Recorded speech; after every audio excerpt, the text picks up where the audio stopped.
قرآن لا اقسم بہذا البلد وانت حل بہذا البلد، اے محبوب میں شہر مکہ کی قسم کھاتا ہوں، اس لیے نہیں کہ اس میں صفا مروہ ہے، اس لیے نہیں کہ کعبۃ اللہ ہے، اس لیے نہیں کہ مقام ابراہیم ہے، اس لیے نہیں کہ حجر اسود ہے۔ مولا پھر کس بات کی قسم ہے؟ قسم وجہ قسم بھی رب بیان کر رہا ہے، لا اقسم بہذا البلد وانت حل بہذا البلد، اے محبوب میں شہر مکہ کی قسم کھاتا ہوں فقط اس لیے کہ اس شہر کی گلیوں میں تو چلا کرتا ہے اور اس شہر کی گلیوں کے ذرے تیرے قدموں کو چوما کرتے ہیں۔ شعر دیکھیے کہ قرآن نے قسم کھائی ہے اس شہر اما کی، قرآن نے قسم کھائی ہے اس شہر اما کی، جس شہر کی گلیوں نے تجھے ورد کیا ہے، جس شہر کی گلیوں نے تجھے ورد کیا ہے۔ اور توجہ طلب شعر ہے، اور میں میرے نزدیک حاصل کلام شعر، توجہ سب کی چاہتا ہوں، میرے نزدیک یہ حاصل کلام شعر ہے۔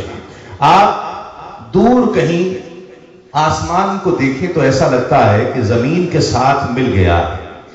اگر دور سے آسمان کو دیکھیں نا تو ایسا محسوس ہوتا ہے کہ دور کہیں جا کر آسمان زمین کے اندر چلا گیا ہے، جھکا ہوا دکھائی دیتا ہے، لگتا ہے نا ایسے۔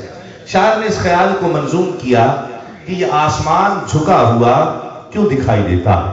شعر سنیے اور اتنی ہی بلند آواز سے سبحان اللہ آنی چاہیے، ایمان تازہ کر لیجیے۔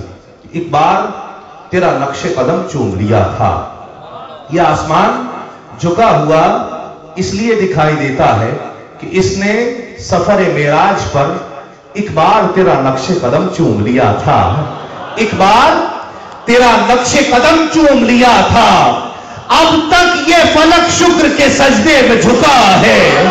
ایک بار تیرا نقش قدم چوم لیا تھا، ایک بار تیرا نقش قدم چوم لیا تھا، اب تک یہ فلک شکر کے سجدے میں جھکا ہے۔ اور اب اور بیاں کیا ہو کسی سے تیری مدحت، اب اور بیاں کیا ہو کسی سے تیری مدحت۔ 44-45 اشعار ہے اس قصیدے کے، شاعر اتنے اشعار لکھ کر بھی آخر میں بے بس ہے کہ اب مدحت کا حق میں ادا نہیں کر سکتا، بلکہ اگر ساری زمین ورق بن جائے، سارے درخت قلم بن جائیں، تمام سمندروں کا پانی سیاہی بن جائے تو محبوب کی ثنا کا حق ادا نہیں کر سکتے۔ شاعر نے اس خیال کو تسلیم کیا، اعتراف کیا اور شعر لکھا کہ اب اور بیاں کیا ہو کسی سے تیری مدحت، اب اور بیاں کیا ہو کسی سے تیری مدحت، یہ کم تو نہیں ہے کہ تو محبوب خدا ہے، یہ کم تو نہیں ہے کہ تو محبوب خدا ہے۔ اور محبوب بھی کیسا ہے کہ اللہ رب العزت نے کائنات کو تخلیق فرمایا، کسی شے کو تخلیق فرما کر احسان نہیں جتا رہا ہے، زمین کو وسعتیں عطا کی احسان نہیں جتایا، آسمانوں کو رفعتیں عطا کی احسان نہیں جتایا، دریاؤں کو روانی عطا کی احسان نہیں جتایا، سمندر کی موجوں کو طغیانی عطا کی احسان نہیں جتایا، قلزم کو جولانی عطا کی احسان نہیں جتایا، ہواؤں کو چلنے کی خو عطا کی احسان نہیں جتایا، پھولوں کو خوشبو عطا کی احسان نہیں جتایا، انسان کو سانس عطا کی احسان نہیں جتایا۔ بے شمار نعمتیں، ان گنت نعمتیں، لا تعداد نعمتیں، خود فرما دیا فَبِأَيِّ آلَاءِ رَبِّكُمَا تُكَذِّبَانِ، تم اپنے رب کی کون کون سی نعمت کو جھٹلاؤ گے؟ بے شمار نعمتیں، ان گنت نعمتیں، لا تعداد نعمتیں، لیکن کسی نعمت کی تخلیق پر تخلیق کرنے والا رب احسان نہیں جتا رہا۔ لیکن جب باری آئی اپنے محبوب محمد مصطفیٰ کی، فرمایا لَقَدْ مَنَّ اللَّهُ عَلَى الْمُؤْمِنِينَ إِذْ بَعَثَ فِيهِمْ رَسُولًا، اے ایمان والو کسی شے کو تخلیق فرما کر احسان نہیں جتایا، لیکن ایمان والو تم پر احسان ہے کہ ہم نے تمہیں اپنا محبوب عطا کر دیا ہے۔ اب اور بیاں کیا ہو کسی سے تیری مدحت، یہ کم تو نہیں ہے کہ تو محبوب خدا ہے، یہ کم تو نہیں ہے کہ تو محبوب خدا ہے۔ اور اے گنبد خضرا کے مکین میری مدد کر، اے گنبد خضرا کے مکین میری مدد کر یا پھر یہ بتا کون میرا تیرے سوا ہے، یا پھر یہ بتا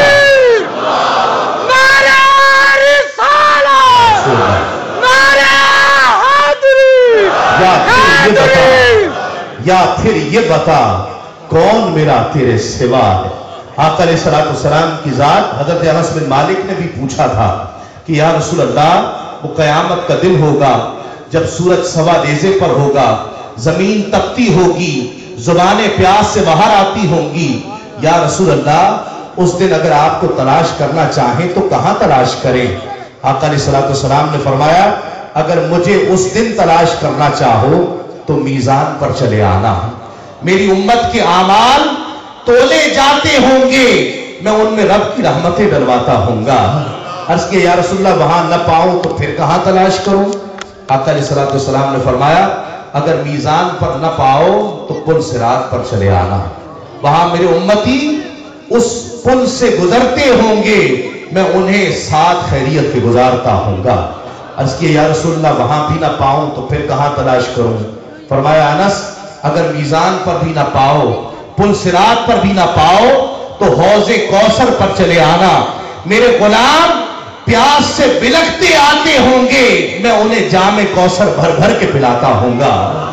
اے گنبد خضرا کے مکین میری مدد کر، اے گنبد خضرا کے مکین میری مدد کر، یا پھر یہ بتا کون میرا تیرے سوا ہے، یا پھر یہ بتا کون میرا تیرے سوا ہے۔